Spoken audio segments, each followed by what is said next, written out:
that kill with Jace necessarily, unless the Sion is way overextended because you don't have the follow-up spear. That you can get with a Jace and Zoe. See a bit of a wraparound here as Canna slightly overextended. The Ghost already comes out. Acceleration gate. You can see Canna trying to go for the 1-for-1. Ends up being, you know, a little bit of wasted time here for a jungler that, you know, yeah, sure, he just This is super cool from Cuz. Yeah, Clit spots him. He's up a level. Yeah, this is really rough. Undertow actually misses as well. He's dead. There's no flash available. That's just going to be Cuz nicking first blood away. Great positioning, and look at this. Cuz has a pretty invisible game in game 2. Yeah. It all around here as there's the attract repel on the bottom side. Ruler has to flash to get himself out of the way, and now Life in a bit of trouble. He has his flash available, but an explosive start to this one is now Rascal. This is a familiar situation as Cuz is going to get knocked up. He's underneath this turret. Canna is going to go down, so it's a trade in the end.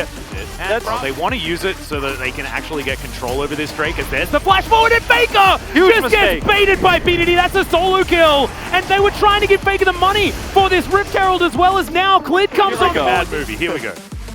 All right, so we'll watch this one more time. So Faker actually teleports forward, gets the sleep, hits max range paddle star here, and then Bdd just flash forward, presses the gameplay button after the scout of the week. Like, it's just that simple. You just don't trust that Bdd is going to hit the scout. I don't know whether it's going to be enough with things like the Sion here, as Rascal got out of position by Canna. He got baseball batted back, so he has to... the flash in front, but he's stunned for a little bit too long. Clid running on forward, no mana on Rascal, so we can't exactly help him out. But Clid's going to be able to stride breaker his way out, and Cuz on your plate. Now nobody's getting side lane pressure, right? Ruler is not in the bottom lane. If Ruler's in the bottom lane here, you know, nobody likes this play that much, but he stays. That's a teleport coming on in. Life looking for the pulverize, finds it there, gives Petty back to the rest of Gen G. Bladewell trying to get some value, and he's going to get stunned. Yep, gameplay for you, Mr. Teddy. Because now Carrier trying to get out of there. Cuz as well, just booping whoever he can. That shock blast was decent. Flash. Don't know. Ooh, bit greedy, not actually going to press the Ragnarok button as in comes the train, and everything misses until the train gets there, and more gameplay for you, T1. Cuz now going to get caught out of position as well, and Gen G. This is definitely a cold ball rolling down a hill right now, as there's the exhaust. Life just desperately wanted to give this kill over to Ruler, and will do so comfortably. The CC that they have, and T1 is just never able to properly utilize their range. This is just an overextension here from T1. It's Clid that you hit with the sleep here, Faker. Unfortunately, he's a bit tanky, and he just gets taken out by Bdd once again. Cuz is caught, and this is a fight you should never be taking off of a greedy paddle star attempt from Faker. Yeah. And sure, yeah, you have Kana on the bottom side of the map, so you feel like, okay, well, if we end up losing the skirmish for this best of 5 to even get us there, and they are falling behind. They cannot even control Baron right now with his poke composition. Yep, we'll see whether they can rain something in there. Of course, Canna needs to be in position, and Faker as well, but now the re-engage comes forward. We got a lot of buttons being pressed, and now maybe it's the opportunity for T1. But Clid goes golden right in the middle of it. You can see Ruler trying to do his best, but he's going to be taken down. The Baron helps him out. The Samira is dead, though, and now Gen G utilizing the more powerful wallet. Devastating smash that actually ends everything. Let's take a look at this fight once again. So look at the Gen G members. They're starting to get fairly low here. The Baron's being chipping. And look, you see the damage come through. The was so good. And Teddy comes in here after you see the Magnet Storm. But he's just not able to finish off any single member. He's just forever and ever stunned up here, and T1 don't have the damage to actually break through all the tankiness here. Bdd free hitting, he's on the side here, has untouched in this team fight, sets up multiple stuns, and the turn is unreal. It's very difficult to use Gen G's comp here against this poke without vision. You can see how much damage you'll take.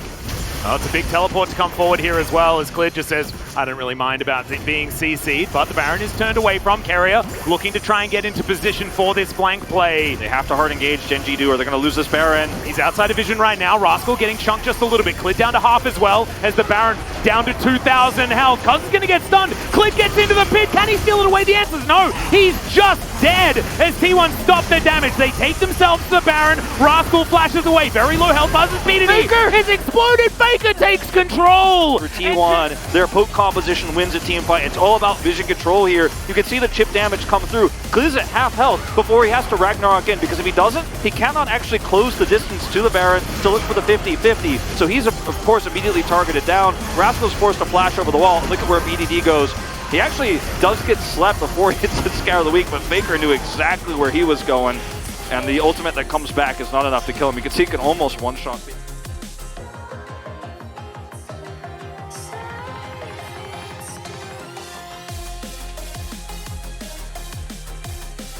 Gen.G! They can stop this whenever they want. Bubble is just going to connect, and Rascal gets the bad news. Teleport out from Canna. Hasn't quite taken the inhibitor just yet, as that's the decimating smash. This is a big zoom out now, as you can see Clid trying to get away from Canna. The flash not quite enough. Meanwhile, on the other side of the fight, Faker is taken down by Bdd, who's now desperately trying to get out of the way. Carrier goes golden, and Teddy gets stunned. Oh no, the scat of the week is a disaster, and now Ruler is bouncing over the fight. It's a triple kill so far, and Gen.G lost no one. Bdd just won the game for Gen.G! He's able to stun Teddy before he can use his Inferno trigger. Just as he hits his S rank, he's not able to pull it off, and he gets the kill onto Faker. At this stage in the game, you can one-shot a Zoe. Bdd once again comes up big. A player we haven't talked about. You talk about the four kings of the LCK. Bdd has been one of the quiet ones this season, but he comes back big in this series, Atlas, and I think he might have just put them into the grand finals. This is extraordinary. Gen.G now pushing on the Nexus turrets.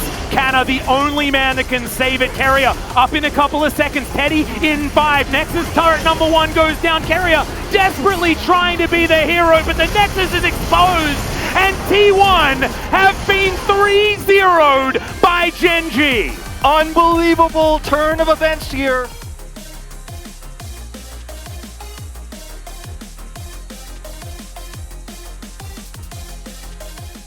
Also, one of the only times he makes a mechanical error, throwing the scout of the week in the wrong direction. Yeah.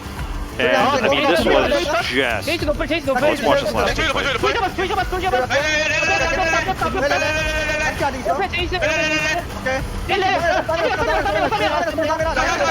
You can see the calls instantly go on to Samira as he has the pole. He actually hits it, and immediately everyone just starts screaming Samira. Getting that triple, of course, Bdd finishes off Faker at the very beginning of the fight.